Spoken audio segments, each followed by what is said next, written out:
Hi guys, welcome back with another video. So in this video, I'll be talking about the evaluation from MLOps to LLMOps. So I think you already know that previously when we didn't have the large language model, people used to use something called a machine learning model or deep learning model for various kinds of tasks. So if I'm talking about the machine learning, okay, machine learning, let's say ML. So inside ML, we have different kinds of learning. That means first of all, we have something called supervised learning.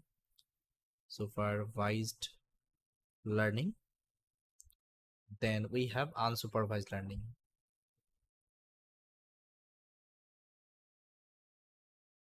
Unsupervised learning. So in supervised learning, we give the label data. I think you know that. Let's say this is my model in supervised learning.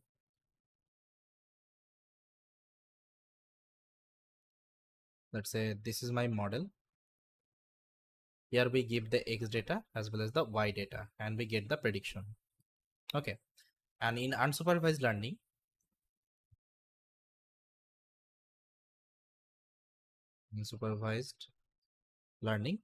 here we only pass the input data, which is nothing but X. Okay.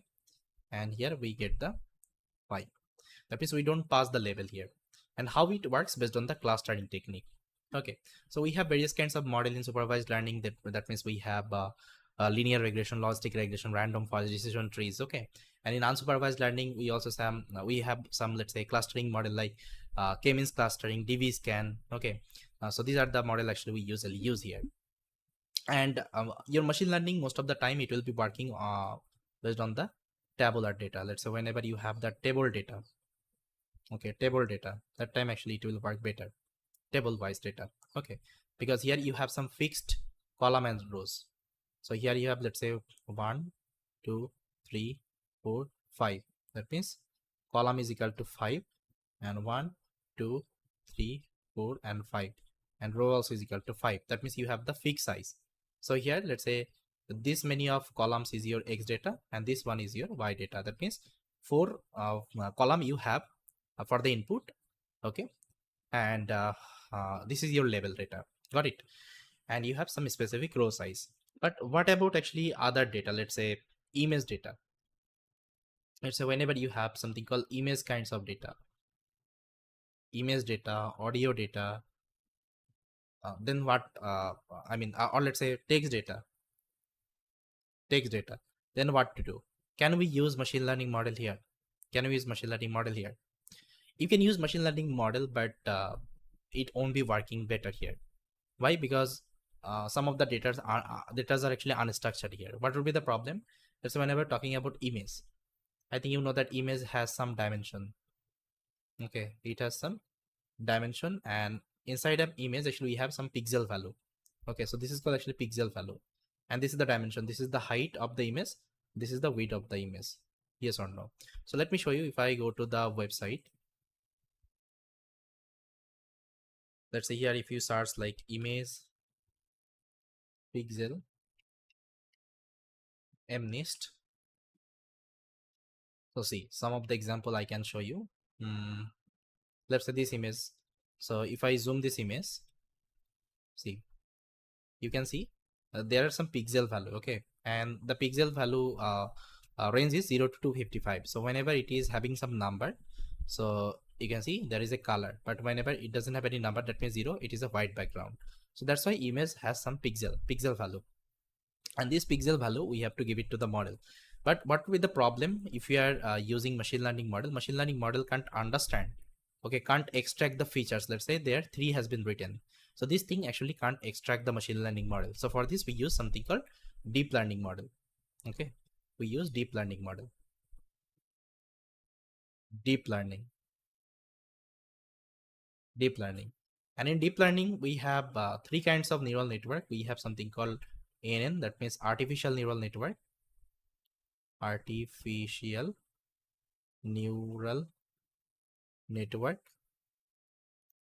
Then we have CNN, that means convolutional neural network.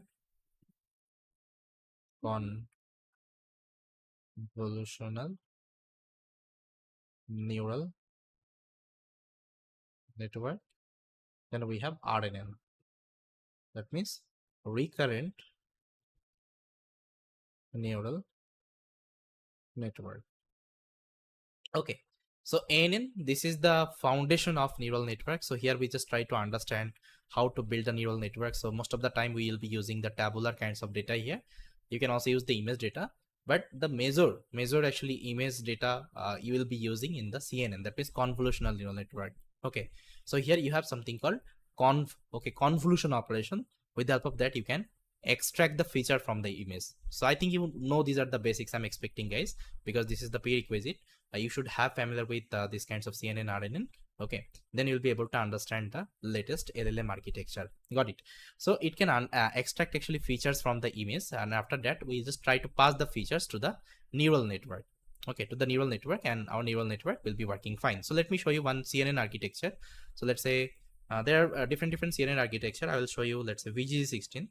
So VG16 one CNN architecture. So it has actually two kinds of layer. Here this is the architecture. So it has the convolutional layer, you can see. Okay, it has the convolutional layer. So whenever you are passing an image with the help of convolutional layer, it is extracting the features. Okay, and with the convolutional layer it also use something called max pooling and railway activation function. Then once a feature extraction is done, it's not like that it will only have the one let's say layer. It will have the multiple conv layer. Okay, from the multiple conv layer it will be going your image will be going, and it will be extracting all the features, okay, part by part. And these particular features would be stored in the feature store, and this feature store would be passed to the actually dense layer. That means your artificial neural network, and artificial neural network will try to understand the features, and it will give you the prediction at the end. Okay, so this is the entire CNN architecture. I hope you cleared.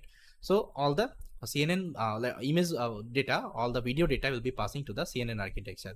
Now what about the RNN? Okay, RNN is the required neural network. So here most of the time we'll be working on the text data. Okay, text data, because text is unstructured data. Let's say whenever I'm writing a sentence, let's say I am, okay, I am puppy. So this is the my first sentence, and let's say I'm writing another sentence. Python is a programming language. So at the first sentence you can see we have how many words? 1, 2, 3. And the second sentence we have 1, 2, 3, 4, 5. Okay, now you can see input dimension is not same. So whenever we are creating any kinds of neural network, let's say, okay, neural network, I think you know we create the neural network like that. Okay, neural network like that. So as per our first input, okay, what how many actually layer we should have in the first layer? We should have three layer. Okay, so I can remove one layer here, one neuron here. Okay, so that means 3 input you can pass here like that. Now when it will come to the second sentence, it needs actually 1, 2, 3, 4, 5. 5, okay, 5 neurons, but you don't have the 5 neurons. Now have you seen any kinds of network that will automatically create the neurons, okay, during the runtime? No, you have to previously build that particular network, then you can pass the data. So that's why this kinds of text is unstructured data. Okay, it doesn't have any structure, so we can't use this kinds of network here. Okay, for this we'll be using something called RNN, recurrent neural network, RNN. Okay, now let me show you one RNN network, how it will look like. So RNN architecture. Okay, so here is the RNN architecture, guys. So it will be working based on the timestamp. So I think those who have studied about the RNN, okay, you know that inside RNN we have various kinds of architecture like GRU is there, LSTM is there, okay, then encoder decoder, then we also have something called attention mechanism.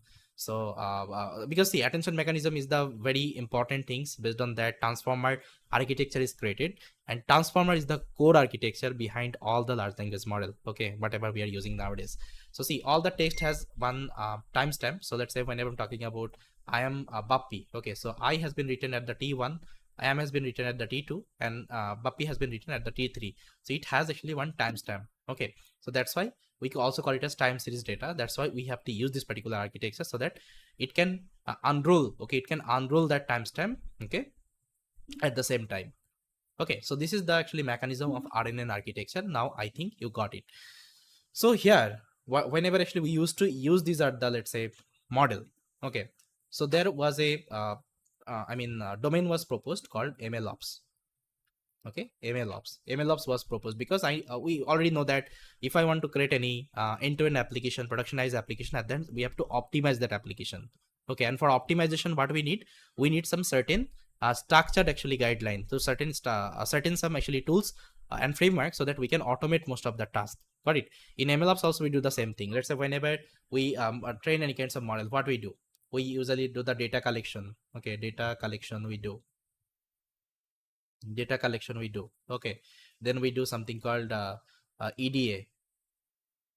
Okay, then we do feature engineering. Okay, then we do model training, then we do model evaluation. Okay, then after that we do the deployment. Okay, then after that we do the inference. Then after that, what we do, we monitor the app. Okay, and to build this entire pipeline, we need some certain MLOps tool. And I think we know that inside MLOps tool we have different tools, like we have MLflow. Okay, MLflow is there, we have DVC is there. Okay, then we have Docker is there, we have Kubeflow is there, okay, and so on. So with the help of these are the MLOps tool, we build the entire pipeline. Okay, so from the data ingestion itself, from the till the deployment, till the monitoring, we try to add some MLOps tools so that we can automate most of the tasks. Got it? Now when LLM was introduced, okay, that means large language model, LLM. Okay, so people started using the large language model that time, because we know that. So let's say whenever we didn't have these kinds of large language model, how people used to do the NLP kinds of task. I think you know that in NLP we have various kinds of tasks. We have text classification, we have language translation. Okay, then we have sentiment analysis. That means whatever task we do nowadays, okay, over the chat GPT or over the large language model, all kinds of tasks we used to also perform. Okay, but for this we used to use something called individual model. So if you go to the Hugging Face platform, so there is a platform called Hugging Face. Okay, Hugging Face platform. So it has actually all kinds of models. Okay, let's see if I go to the model section. Let's say you only want to do text classification, you can filter out. So these are the models are available for the text classification. And so you can see we have fine BART, we have distill BART. Okay, so these are the model we used to use. So those who have already worked with the traditional NLP, I think you know that. Yes or no? Got it? So this is called actually LM model, that means language model only. But later on, actually researchers introduced something called large language model and multi-model. That means the GPT, then Mistral, whatever model actually we usually use nowadays. Let's say if I'm talking about Llama, this model is also available over the Hugging Face platform. And what is the main advantage to use the model? It can perform multitask. That means whatever task we usually do inside NLP, all the tasks you can perform with a single model. Okay, and it will work like a human. Okay, that is the main advantage here, because it is having huge amount of parameter size. All right, so that's why this model got big. Okay, model complexity actually increases. So that's why MLOps fails here most of the time. Okay, MLOps fails here. That means whatever traditional MLOps pipeline we used to use, okay, in the machine learning or deep learning, so that will not work with respect to the large language model. For this, we have to use something called LLMOps. Okay, LLMOps, large language model operation. That's why this concept has been came. So here we use some certain frameworks and tools, like we have LangChain. Okay, for the orchestration, we have Llama Index. Okay, for the orchestration. So see, you can't implement the LLM application with the help of TensorFlow and PyTorch. For this, you have to use the LangChain and Llama Index. You also need to use some vector database. Okay, you can't use the traditional database. Then you have to use nowadays Hugging Face also has some LLMOps functionality, like you can also perform the quantization with the help of LoDA, QLoDA. Okay, these are the thing. Then there are some platform are also available, like AWS Bedrock. Okay, Bedrock. So let me write down AWS Bedrock. It's a LLMOps platform. That means a complete generative AI task you can perform. Then we have GCP Vertex AI. Vertex AI. Okay. Then we have Azure OpenAI. Okay, these are the LLMOps platform. LLMOps platform. Okay, platform. So that's why LLMOps came in the market. Okay, so when we didn't have the LLM, large language model, people used to use machine learning. But whenever you are working with the GenAI, that is large language model, you have to use LLMOps here. Okay, and in this program, we'll be learning some tools of the LLMOps, and we'll be also focusing on the LLMOps platform, and we'll be building some amazing application. Okay, so yes, guys, this is the entire evaluation of the MLOps to LLMOps. Okay, now I think you understood. So here in the LLMOps, we more focus on the optimization of the application and how we can build it scalable. Okay, we just try to take care. These are the part, because at the end, large language models are big, and if you have actually low configuration system, you can't download that in your system, and you can't do the fine tuning, and you can't actually optimize your application. For this, definitely you have to utilize these are the LLMOps tools. Okay, that's why it is required. So yes, guys, this is all about. I hope you liked it. So thank you so much, guys, for watching.